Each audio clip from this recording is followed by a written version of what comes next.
इसमें हम दो न्यूमेरिकल्स करेंगे। पहला न्यूमेरिकल स्ट्रेट एज से रिलेटेड है और दूसरा थिन वायर से रिलेटेड है। थिन वायर में कैसी फ्रिंज बनेंगे इसके बारे में भी न्यूमेरिकल में ही डिस्कस कर लेंगे। पहला न्यूमेरिकल लेते हैं। रिजु कोर विवर्तन के प्रयोग में स्लिट से कोर की दूरी 1 मीटर तथा कोर से पर्दे की दूरी 2 मीटर है। यदि लैम्डा इक्वल टू 6000 एंगस्ट्रॉम तो पहले 3 अधिकतम तीव्रता वाले बिंदु की दूरी तथा उनका अंतराल ज्ञात कीजिए। In an experiment with straight edge diffraction the slit to edge distance is 1 metre and edge to screen distance is 2 metre. If lambda equal to 6000 angstrom calculate the position of first 3 maximum and their separation. तो straight edge diffraction में nth maximum या bright fringe की distance होती है xn। तो xn की value लेते हैं, कितनी होती? Under root 2n-1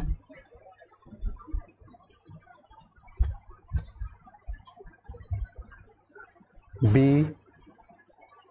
a plus b lambda upon a। यहाँ दिया हुआ है a दिया हुआ है कितना? 1 मीटर। b दिया हुआ है कितना है? 2 मीटर। लैम्डा दिया हुआ है कितना? 6000 एंगस्ट्रॉम। एंगस्ट्रॉम का मतलब है 6 × 10⁻⁷ मीटर। तो xn की डिस्टेंस हम निकाल लेंगे। कितना आ गया? ये आ गया अंडर रूट 2n-1 b है 2, a प्लस b कितना है? ये है 3, लैम्डा कितना है? 6 × 10⁻⁷ अपॉन 1। तो 2n-1 का तो अंडर रूट कह सकते हैं हम, 2n-1। और इसके अलावा जो टर्म आएगा ये आएगा 2 3 या 6 तो 6 आ गया। 10 की पावर 7 में 10 की पावर 6 लेंगे तो 10 की पावर -3 अपॉन आप कह सकते हैं अंडर रूट 10। तो xn की वैल्यू आ जाती है इससे अंडर रूट 2n-1 1.9 × 10⁻³ अब पहला मैक्सिमा x1। तो पहला मैक्सिमा x1 इक्वल टू हो जाएगा, ये n की जगह क्या रखेंगे? 1, तो 2 - 1 1 तो हो जाएगा 1.9 × 10⁻³ दूसरा मैक्सिमा मतलब x2। तो x2 के लिए क्या करेंगे? ये आ जाएगा अंडर रूट 3 × 1.9 × 10⁻³ ऐसे तीसरा मैक्सिमा x3 इक्वल टू हो जाएगा अंडर रूट 5 × 1.9 × 10⁻³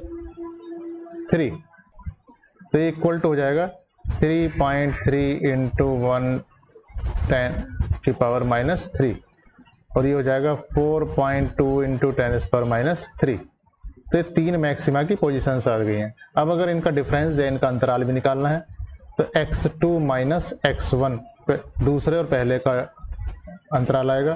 तो 3.3 में से 1.9 सब्ट्रैक्ट करेंगे, ठीक है? तो ये हो जाएगा 1.4 × 10⁻³ मीटर। यहाँ भी सब मीटर है, ये भी मीटर है, ये भी मीटर है और ये हो जाएगा x3 - x2 इक्वल टू कितना? 0.9 × 10⁻³ मीटर।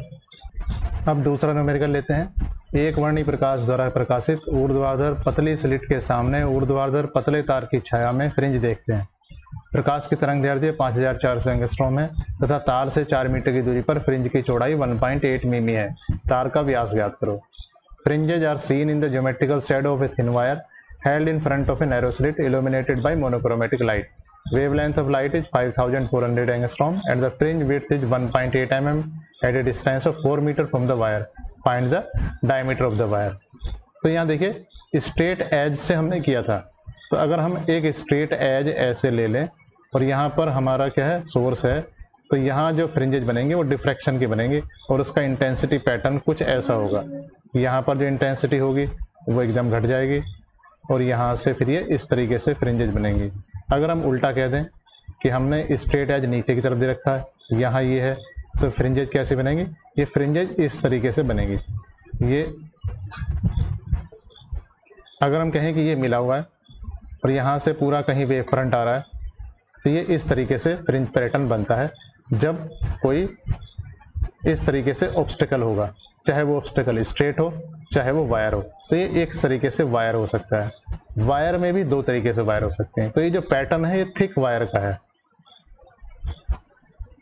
थिक वायर से पैटर्न बनेगा, बीच में शैडो होगी जिसमें इंटेंसिटी धीरे धीरे घटेगी किनारों से, और दोनों तरफ डिफ्रैक्शन पैटर्न होगा। अगर वायर क्या है, अगर वायर नैरो है, पतला वायर है, तो यहाँ क्या होगा, जो बीच में शैडो वाला रीजन है, इस रीजन में यहाँ से एज 1 और एज 2 से आने वाली जो लाइट है उसकी वजह से इंटरफ्रेंस फ्रिंजेस बनेंगी। तो अगर ये वायर पतला था तो यहाँ पर जो क्या होगा, यहाँ पर बीच में इंटरफ्रेंस फ्रिंजेस बनेंगी। इंटरफ्रेंस फ्रिंजेस का मतलब इक्वल विड्थ की फ्रिंजेस बनेंगी। तो यहाँ इस तरीके से पैटर्न बनेगा। तो इसमें ये इंटरफ्रेंस भी होगा, डिफ्रैक्शन भी होगा। तो ये फ्रिंजेज एक्चुअली डिफ्रैक्शन की वजह से हैं, और ये फ्रिंजेज किनारे वाली फ्रिंजेज डिफ्रैक्शन की वजह से हैं, और ये फ्रिंजेज इंटरफ्रेंस की वजह से हैं। तो अगर ये इस वायर की वजह से बन रही हैं, तो इस वायर की अगर डायमीटर स्मॉल d है, तो ये इंटरफ्रेंस का मतलब एक सोर्स यहाँ मान लिया जाएगा S1 और एक सोर्स दूसरा यहाँ मान लिया जाएगा S2, उसकी वजह से यहाँ पर इंटरफ्रेंस फ्रिंजेज बनेंगी। तो इंटरफ्रेंस फ्रिंजेज के लिए फ्रिंज विड्थ होती है, अगर मैं कहूँ फ्रिंज